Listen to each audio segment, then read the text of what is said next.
Nous poursuivons cette émission, Président Claude Abattey, nous intéressons maintenant à un phénomène qui lui également gagne de plus en plus les rues. Nous restons dans la rue, j'allais dire. Ce sont les jeux de hasard et notamment le pari-foot. Nous sommes allés enquêter pour voir comment cette activité qui participe de l'animation économique et donc de des mutations économiques de notre société, comment ces jeux de hasard, comment le pari-foot s'organise, quels sont les bénéfices qu'en tirent ceux qui le pratiquent. Et je vous donne quelques chiffres. Un tenancier de kiosque, par exemple, gagne à Yaoundé entre 150 et 300 000 francs. Nos estimations issues de l'enquête indiquent qu'un bookmaker réalise un chiffre d'affaires en moyenne de 10 millions par jour, soit à peu près 300 millions par mois. Christelle Ngalleux et Arnold Dahl de la rédaction de Stratégie sont eux également allés parier pour voir si on gagne. Voici, j'allais vous dire, le gain qu'ils ont rapporté de ce pari-foot, de ces jeux de hasard qu'ils baptisent comme le nouvel opium de la jeunesse. Regardons ce reportage.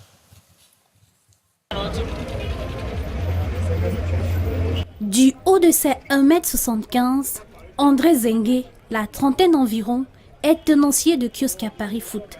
Cet étudiant en physique niveau 3 et aîné de sa famille a accepté de nous plonger dans l'univers à risque de son métier. Un métier pas facile à filmer. Bonjour, s'il vous plaît. S'il vous plaît. Tu nous filmes pourquoi? Ouais, excusez-nous. Non, on ne peut pas les caméras ici là. Non. Okay. Allez, laissez-nous jouer. Une scène comme celle-ci, nous en avons vécu plusieurs au cours de cette enquête. Les adeptes du pari-foot sont de plus en plus nombreux. Ils rêvent tous de gagner le jackpot ou de décrocher un grand lot. Mais très peu parmi eux assument leur statut. Qui sont ces parieurs? Pourquoi jouent-ils? Que rapporte cette activité? Combien gagne un tenancier de kiosque à Paris Foot? Quelles sont les entreprises exerçant dans le secteur? Respectent-elles la réglementation? Nous avons mené l'enquête pour vous et vous allez le voir. Il nous a fallu plusieurs semaines pour avoir des réponses.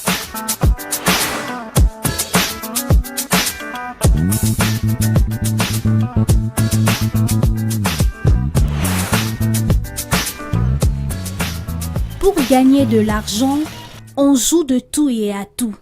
Courses de chevaux, de rats, de chiens, pari-foot, loto, on mise sur tout. Le jeu vulgairement appelé Njambo est passé de hobby à gagne-pain. Pour le pari sportif, il consiste à miser de l'argent sur un événement sportif. Cette pratique daterait de 2000 ans et prendrait ses origines dans les cités gréco-romaines. Au Cameroun, le pari sportif est arrivé en 1994 avec le pari mutuel urbain camerounais, pionnier dans ce secteur dont il a détenu le monopole pendant longtemps. Mais ça, c'était avant. Ces dernières années, le pari mutuel urbain camerounais fait face à une concurrence de plus en plus rude. De nouveaux acteurs ont fait leur entrée dans le secteur, le chamboulant complètement. Outre Premier Games, on compte des entreprises comme Roisbet, Supergirl, Sport for Africa, Scorebet, RosetBet, Rapid Goal et bien d'autres encore. À l'observation, le business est florissant et la course à l'investissement dans ce secteur n'est pas près de s'arrêter. Au cours de notre enquête, il nous a été révélé que de nombreux hommes d'affaires souhaitent y investir. Normal, tous les jours, le pari-foot embrase la capitale. Si j'ai des gros parieurs, donc ceux-là qui jouent des centaines de mille parfois. Il faut arriver comme ça, dire bon, je me souviens une fois, il y a un parieur qui est arrivé. Il a joué pour 150 000. Le ticket de 10 000, bon, j'ai tiré. Comme il peut aussi perdre. D'ailleurs, même le jour-là, il avait perdu. Les mises sont ouvertes à partir de 300 francs et les gains correspondent à la multiplication des cotes de chaque match parié par la somme misée. Les principes et les règles de jeu sont contenus dans une charte vendue à 50 francs appelée Journal de match.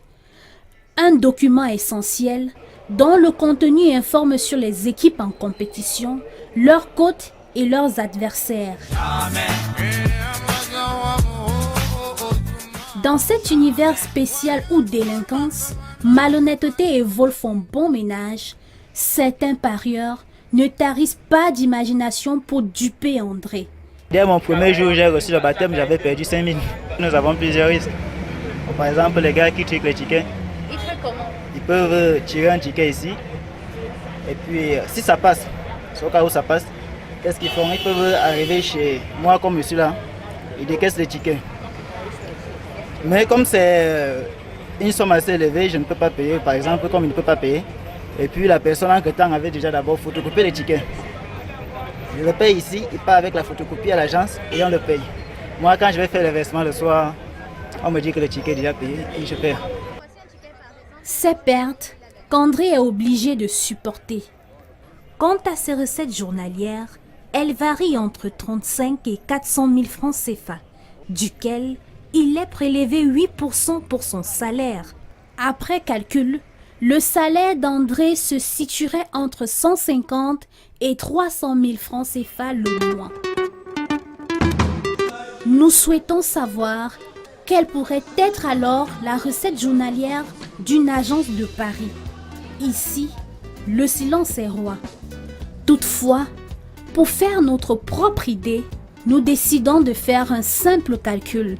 Pour y arriver, nous prenons la recette journalière moyenne d'André, soit environ 100 000 francs CFA, que nous multiplions par le nombre de kiosques qu'un bookmaker peut avoir en moyenne dans une ville. À Yaoundé, la moyenne se situe autour de 100 kiosques par bookmaker. Une fois de plus, nous sortons notre calculette.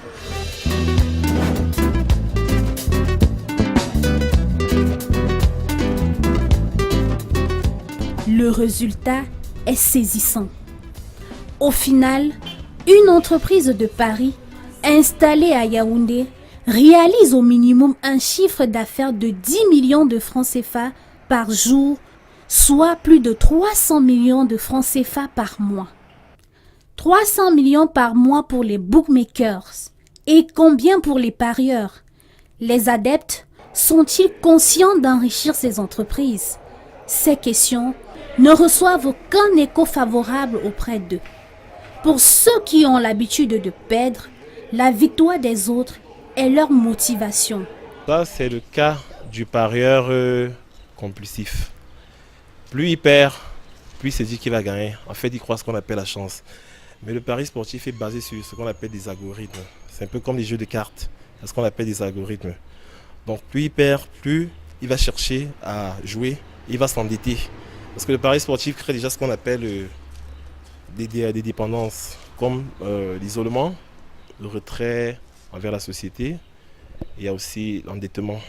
À quelques mètres du kiosque d'André, un endroit peu banal. Son allure extérieure expose celle d'un bar. Nous prenons ce couloir. Tout au fond, nous trouvons une salle de jeu. Ici, l'accès est réservé aux habitués. Pour ne pas éveiller les soupçons, nous tournons en caméra cachée. Je viens par là. On fait le reportage sur le Paris Foot.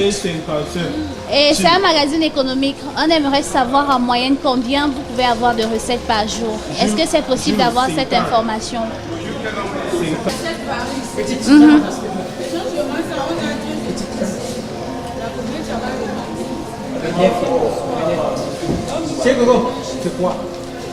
Ok. Donc c'est impossible d'avoir un chiffre alors.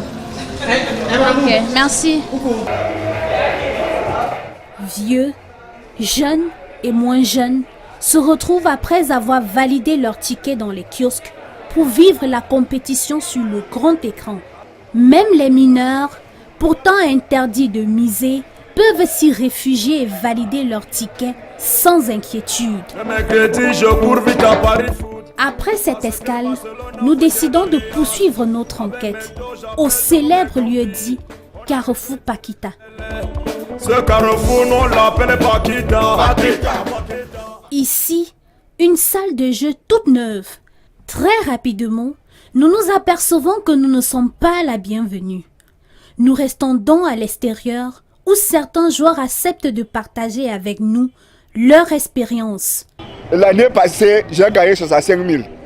Cette année, je n'ai gagné que 50 000. Mais il y a les gars qui gagnent beaucoup de bâtons. Et vous savez, il a perdu combien? C'est la cotisation.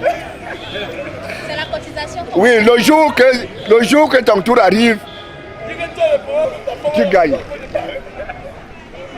Oui, mais il ne peut pas manquer de problèmes. Il y a des pertes et il y a trop de pertes. Mais c'est une passion. Avoir cet argent en poche, ce n'est pas une mince affaire. Il ne s'agit pas seulement de chance. Il faut également connaître le calcul des probabilités et être incollable sur l'actualité footballistique. Le cas est de connaître d'abord les équipes, connaître les éventuelles compétitions qu'ils ont eu à faire et connaître aussi avec l'adversaire aussi qui est en train de jouer. Par exemple, on ne peut pas venir prendre le Barcelone avec le Real. On doit connaître que l'historique nous dit peut-être que le Barcelone a toujours dominé le Real de Madrid, ça fait plus de 4-3 ans aujourd'hui. Donc quand vous voyez deux équipes s'affronter, beaucoup de gens vont d'abord parler au Barcelone parce que c'est eux qui commandent le football à nos jours au monde entier. Mahamat Béchir, grand passionné du football et adepte du pari foot, est lui aussi étudiant. Sa constance chez son bookmaker lui a permis d'obtenir une carte fidélité. Quand tu valides plus de 5 matchs, on scanne la carte et ça te donne les pourcentages. Quand on valide ton ticket, le montant que tu devais gagner normalement, donc on prend le montant, on te donne le 10 plus les 10%. Des facilités comme celle-là, les bookmakers n'en manquent pas pour gagner la clientèle. Côté marketing, ils ne lésinent pas sur les stratégies. Ici, on se joue de tout, y compris même de la législation. Pourtant, ouvrir un établissement de paris ou devenir exploitant de salles de jeu sur le territoire camerounais est en théorie presque aussi simple qu'un jeu.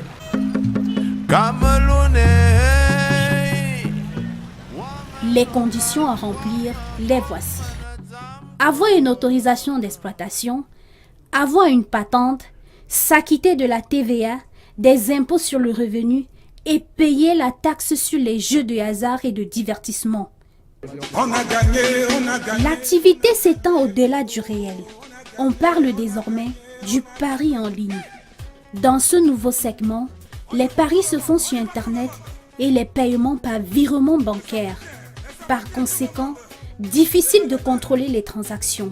Les jeux hasard sont des opportunités idoines pour le blanchiment d'argent, surtout les jeux hasard en ligne. Et de ce point de vue, l'État gagnerait à mettre le contrôle des jeux hasard en ligne dans son plan de lutte contre la cybercriminalité. Devenir millionnaire à tout prix, c'est le rêve que nourrissent ces adeptes du gain facile. Une ambition qui au fil du temps devient une addiction maladive dont la guérison ne peut s'obtenir qu'au bout des efforts personnels. La seule chose qu'on puisse proposer, c'est déjà ne pas être dépendant de ça. Alors si vous commencez à jouer, dites-vous, je joue peut-être une fois par semaine. Il ne faut pas miser gros. Vous dites que je joue, que je gagne, que je perde, bref, je joue juste pour m'amuser. Parce qu'en fait, c'est déjà ça. C'est une sorte de sport aussi en quelque sorte. Le gouvernement a modifié en mars 2015 l'ancienne loi qui datait de 1989. Désormais, l'article 73 de la loi sur l'exploitation des jeux de hasard et de divertissement stipule que la régulation et le contrôle du secteur sont assurés par l'État qui, tout en protégeant les populations vulnérables contre les effets pervers des jeux de hasard et d'argent, s'assurera que le secteur est assaini, fiable et productif. Une responsabilité qu'il peine visiblement à assumer. En attendant, les paris sont ouverts.